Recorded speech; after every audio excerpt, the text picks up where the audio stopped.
करवा चौथ की पावन पौराणिक कथाएं। प्रिय भक्तगणों, सादर नमस्कार। आइए श्रवण करते हैं करवा माता की पावन पौराणिक कथाएं। और सबसे पहले आप श्री गणेश भगवान की चमत्कारी कथा भी श्रवण करेंगे, क्योंकि गणेश भगवान की कथा सुनना अनिवार्य है। बिना गणेश भगवान की कथा सुने करवा चौथ व्रत पूर्ण नहीं माना जाता है। यदि आप इन कथाओं को सुन रहे हैं तो पूरा सुनिए। इस कथा को आधा अधूरा नहीं छोड़ना चाहिए। करवा चौथ की कथा कोई कभी भी बीच में नहीं छोड़ता, इस बात का विशेष ध्यान रखें, अन्यथा चौथ माता के क्रोध का सामना करना पड़ सकता है और आपके पति को गंभीर संकटों का सामना करना पड़ सकता है। तो प्रिय भक्तगणों, आप सभी भक्तगण बड़े ही प्रसन्नचित मन से इस पावन पौराणिक कथा को श्रवण करें। वीडियो यदि अच्छी लगे तो वीडियो को लाइक जरूर कीजिएगा, और यदि आप आगे भी इसी प्रकार की कथाएं सुनना चाहते हैं तो हमारे चैनल को सब्सक्राइब जरूर कर लीजिएगा और कमेंट में जय चौथ माता, मुझे सदा सुहागन रखना और मेरे पति पर आने वाले सारे संकटों को दूर करना अवश्य लिखें। बोलिए चौथ माता की जय। आइए सबसे पहले श्रवण करते हैं गणेश भगवान की कथा जोरदार जयकारे के साथ। बोलिए श्री गणपति बप्पा मोरिया। श्री गणेश भगवान की कथा। पौराणिक कथा के अनुसार एक समय की बात है। किसी गांव में एक बूढ़ी माई रहा करती थी। वह रोज मिट्टी के गणेश जी की पूजा किया करती थी। रोज गणेश जी को बनाती, किंतु मिट्टी होने के कारण वे गल जाती थी, जिससे बूढ़ी माई परेशान हो गई। तब उन्होंने देखा कि नगर में एक सेठ है जहां मकान का काम चल रहा है।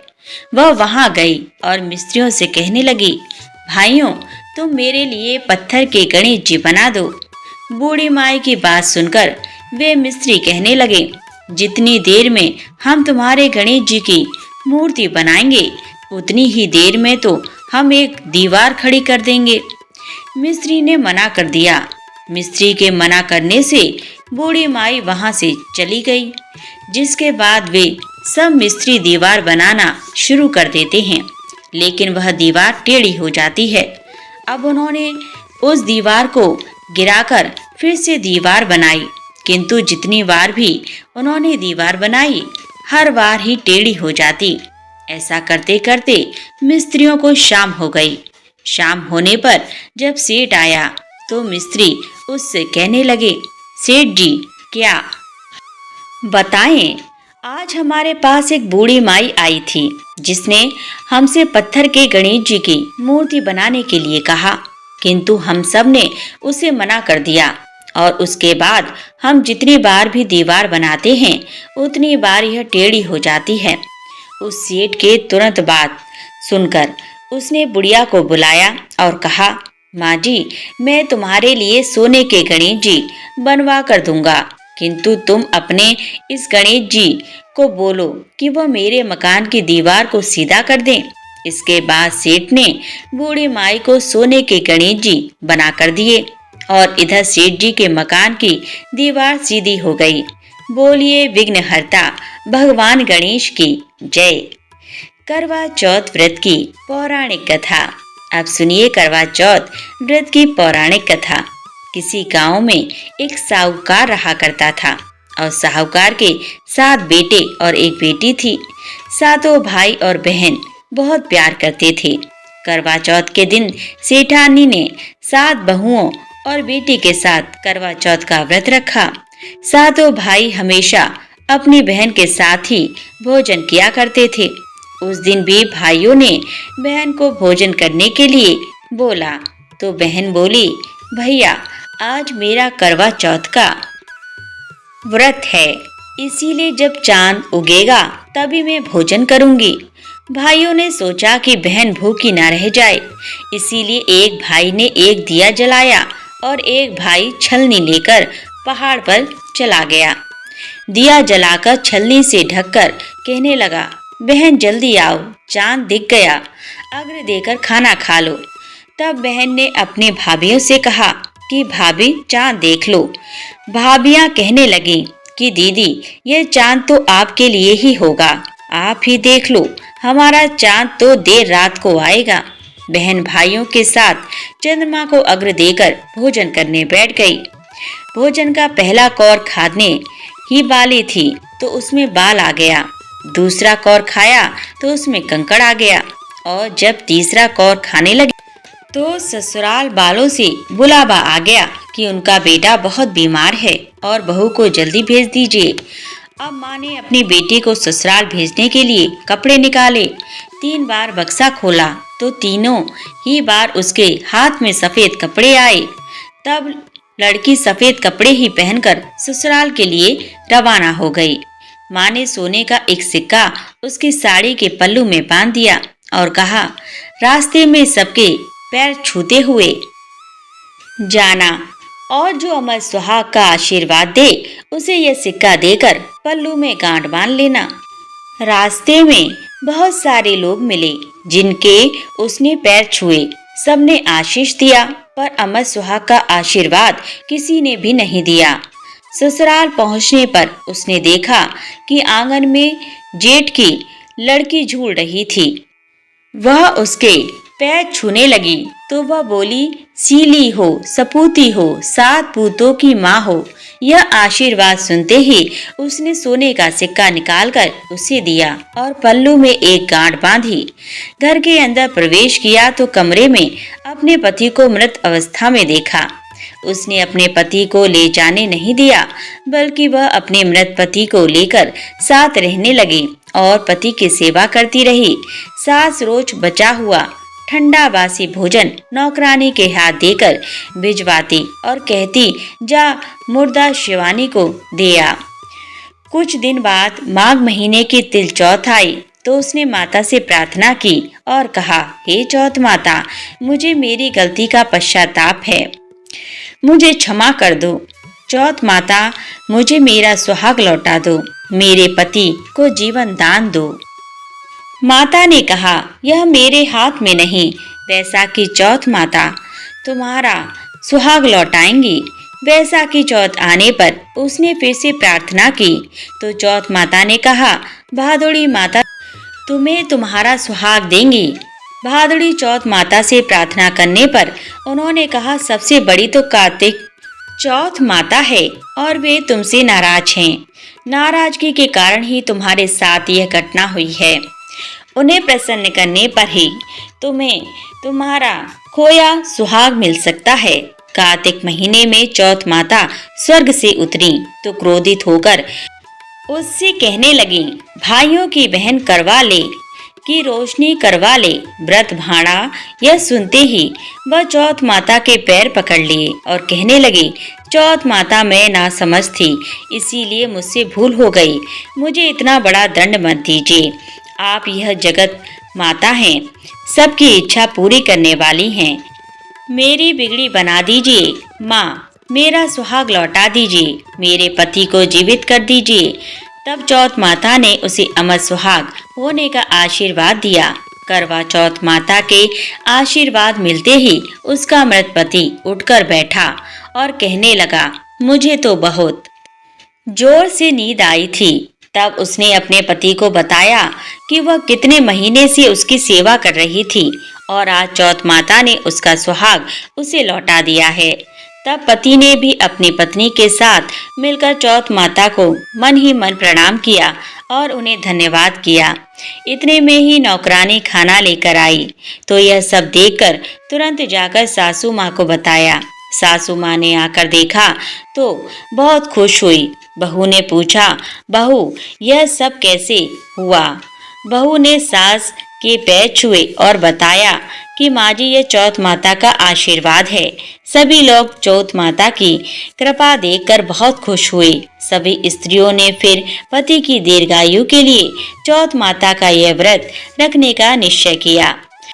चौथ माता, जैसे साहूकार की बेटी का सुहाग आपने अमर किया वैसे ही सभी का करना। इस कथा को कहने, सुनने और हुंकार भरने वाले की सभी की सुहाग की रक्षा करना। प्रेम से बोलिए मंगल करणी दुख हरणी चौथ माता की जय। आज के दिन भगवान गणेश और करवा माता की कथा सुनने के बाद चौथ माता की एक अन्य कथा भी अवश्य पढ़नी या सुननी चाहिए। पौराणिक कथा के अनुसार एक सेठ और सेठानी थे। उनका एक बेटा और एक बहू भी थे। बहू सबको भोजन करवाकर फिर स्वयं भोजन करती। उनकी एक पड़ोसन ऐसी भी थी जो रोज बहू से पूछती थी कि बहू आज क्या बनाया खाया। तब बहू कहती ठंडा बासी। एक दिन उसके पति ने ऐसा सुनकर विचार किया कि आज तो पकवान बनाए जाएं, फिर देखता हूँ कि मेरी पत्नी क्या कहती है। उसने उस दिन तरह तरह के पकवान बनवाए और घर के सभी लोगों ने फिर एक साथ बैठकर भोजन किया। आज भी पड़ोसन ने पूछा। तब बहू ने कहा कि ठंडा वासी। सेठ जी के बेटे ने सोचा कि हो ना हो कोई बात तो जरूर है जिससे मेरी पत्नी ऐसा कहती है। तब उसने पत्नी से पूछा कि तुम रोज ठंडा वासी ही क्यों बोलती हो, जबकि हम तो रोज ही एक साथ बैठकर कितने तरह के पकवान खाते हैं। तब उसकी पत्नी बोली, हम जो कुछ भी खा रहे हैं वो हमारे बड़े बुजुर्गों का कमाया हुआ खा रहे हैं। जिस दिन आप कमा कर लाएंगे उस दिन मैं समझूंगी कि हम ताजा भोजन कर रहे हैं। अब लड़के को भी अपनी पत्नी की बात समझ में आ गई। अब एक दिन लड़के ने अपनी माँ से कहा, माँ जी मैं एक बड़े शहर में कमाई करने जा रहा हूँ। माँ बोली, बेटा हमारे पास तो इतना धन है कि खाए नहीं खाया जाएगा। माँ के मना करने पर भी बेटे ने स्वयं कमाने का दृढ़ निश्चय कर लिया और जाते समय अपनी पत्नी से कहा कि जब तक मैं धन कमाकर बहुत सारा धन लेकर ना आऊं तुम चूल्हे की आग बुझने मत देना। एक दिन चूल्हे की आग बुझ गई तो वह मन ही मन घबराने लगी, कहीं मेरे पति को कुछ संकट तो नहीं आया। जल्दी से पड़ोस में जाकर आग लेकर चूल्हे में रख दिया। यही विचार करके वह पड़ोस में गई। वहाँ पड़ोस में चौथ माता के व्रत की पूजन की कथा हो रही थी। पड़ोसन ने कहा, थोड़ी देर में आकर आग ले जाना। बहू ने पड़ोसन से पूछा, आप यह व्रत क्यों कर रही हैं? इससे क्या फल मिलता है? पड़ोसन ने कहा, चौथ माता के इस व्रत को करने से अन्न धन और लक्ष्मी मिलते हैं और सभी मनोकामनाएं भी पूर्ण हो जाती हैं। अब बहू भी चौथ माता का व्रत रखने लगी। उस दिन घी और गुड़ का चूरमा बनाकर रात को चंद्रमा को अर्घ्य देकर भोजन करती। ऐसा करते करते बहू को बहुत दिन हो गए। चौथ माता ने उस बहू के पति को सपना दिया कि साहूकार का बेटा तू जाग की सोई, तेरी पत्नी बहुत याद कर रही है। घर जाकर तू उसकी चिंता मिटा। तू दुकान खोलकर कुमकुम केसर का पगलिया बनाकर बैठ जाना। आज तेरा सारा हिसाब किताब चुकता हो जाएगा। अब चौथ माता ने जैसा कहा था वैसा ही हुआ। उसने घर जाने की तैयारी की और गाड़ी भरकर धन दौलत लेकर अपने घर चल दिया। रास्ते में एक बड़ा सा काला नाग फन फैलाए बैठ गया और कहने लगा, आज तो मैं तुझे डसूंगा। यह सुनते ही सेठ के लड़के ने नाग से कहा कि मैं अपनी पत्नी से मिलने जा रहा हूँ। वह मेरी बहुत चिंता कर रही है। मैं उससे मिलकर जरूर आऊँगा, तब तुम मुझे डस लेना। नाग ने कहा, तुम कसम खाकर जाओ तभी मैं तुम्हें जाने दूंगा, और अगर तुम लौटकर वापस नहीं आए तो मैं तुम्हारे घर आकर वहां तुम्हें डस लूंगा। ऐसा कहकर नाग को वचन देकर वह लड़का अपने घर चला गया और वहां जाकर सभी हंसी खुशी सबसे मिलने लगा और भोजन करके उदास होकर बैठ गया। उसकी पत्नी ने उदास होने का कारण पूछा तो पति ने काले नाग वाली बात बताकर कहा, अगर मैं उसी के पास नहीं जाऊंगा तो वह घर में आकर मुझे डस लेगा। उसकी पत्नी बहुत चतुर थी। उसने कहा, आप घबराओ नहीं, मैं एक उपाय करती हूँ। पत्नी ने एक कमरे की 7 सीढ़ियों को धो लिया। पहली सीढ़ी पर रेत, दूसरी पर इत्र, तीसरी पर गुलाब फूल, चौथी पर कुमकुम केसर, 5वीं पर लड्डू पेड़ा, 6ठी पर दली घराची और 7वीं सीढ़ी पर दूध का कटोरा भरकर रख दिया। इस प्रकार से सातों ही पीढ़ियों को सजाकर बैठ गई। आधी रात होते ही नाग आकर पीढ़ियां चढ़ने लगा। पहली पीढ़ी पर रेत बिछी मिली तो वह रेत में लौटने लगा और कहने लगा, सेठ की बहू ने आराम तो बहुत दिया, लेकिन क्या करूं, कसम से बंध गया हूं, इसीलिए डसूंगा तो जरूर। इस प्रकार सातों पीढ़ियों पर वह आराम करता हुआ आगे बढ़ा और हर बार कहने लगा, डसूंगा जरूर, डसूंगा जरूर। कमरे में जाने ही वाला था कि चौथ माता ने विचार किया कि मैं इसे नहीं बचाऊंगी तो यह मेरे व्रत की शक्ति खत्म कर देगा। चौथ माता ने उसे उठाकर एक ढाल के नीचे ढक दिया। अब बहू भी थकी हारी उस नाग का इंतजार करते करते सो गई। दिन उगाया तो लोग बेटे से मिलने आए, परंतु बेटा बहू तो उठे ही नहीं थे। बहुत देर हो गई तो माँ उठाने के लिए कमरे में गई। माँ ने 7 पीढ़ियों को देखा और बहुत घबराई और बेटे बहू को आवाज लगाई। बेटा बहू उठे तो देखा कि एक ढाल तलवार वहां पर पड़ी है। ढाल उठाकर देखा तो वह काला नाग वहां पर मरा हुआ पड़ा था। बेटा बहू ने सोचा कि आज तो धर्म कर्म की आड़े आ गई। भगवान गणेश और चौथ माता ने हमारी रक्षा की।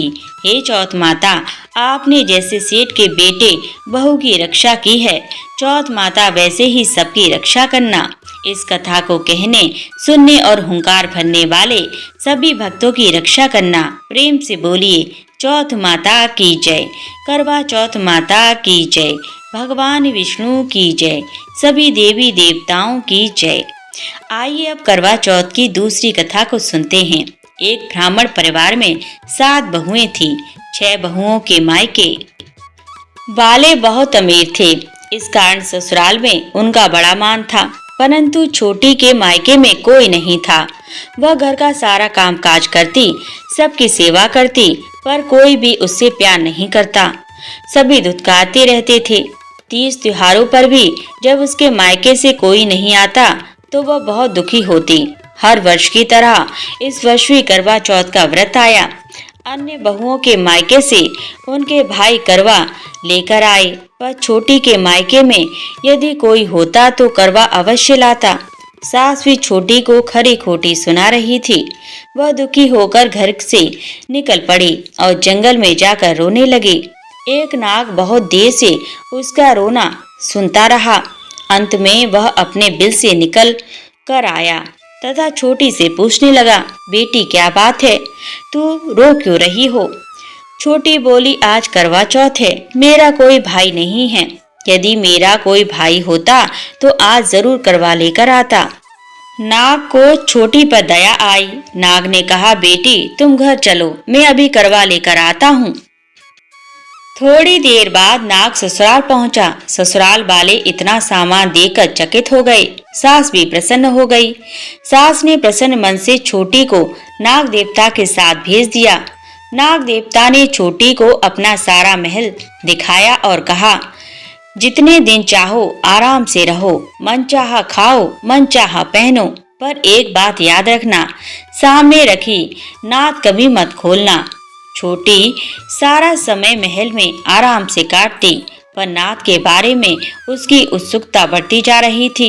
एक दिन जब घर में कोई नहीं था तो उसने नाद उठाकर देखा तो हजारों छोटे छोटे सांप के बच्चे इधर उधर रेंगने लगे। उसने जल्दी ही नाद ढक दी।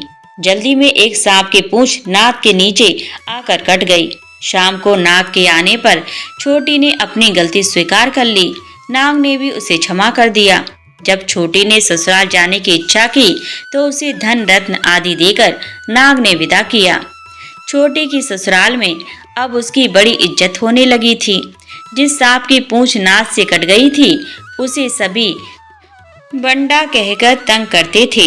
एक दिन उसने अपनी माँ से पूछा कि मेरी पूंछ कैसे कट गई। माँ ने कहा कि छोटी के नाद उठाने और जल्दी से रखने में ही तुम्हारी पूंछ कटी है। तो वह बोला कि मैं छोटी से बदला लूंगा। माँ के बहुत समझाने पर भी वह एक दिन चुपचाप छोटी के घर जा छिपा और मौका पाकर उसे काटने की सोचने लगा। वहीं छोटी और उसकी सास में किसी बात पर बहस हो रही थी तो छोटी कसम खा खा कर कह रही थी कि मैंने ऐसा नहीं किया। वह कह रही थी कि मुझे बड़े भैया से प्यारा कोई नहीं है। उन्हीं की कसम खाकर कहती हूँ कि मैंने ऐसा नहीं किया है। बंडा ने जब सुना तो सोचने लगा कि जो मुझसे इतना प्यार करती है मैं उसे ही काटने आया हूँ। वह चुपचाप घर लौट गया। माँ ने पूछा, ले आई बहन से बदला? वह कहने लगा, माँ बहन से कैसा बदला? तभी से बंडा भाई अपनी बहन के लिए प्रतिवर्ष चौथ के दिन करवा लेकर जाता। वह बहन बड़े प्यार से करवा चौथ का व्रत करती। बोलिए चौथ माता की जय जय जय सिया राम। प्रिय भक्तों, कथाएं यहीं संपन्न होती हैं।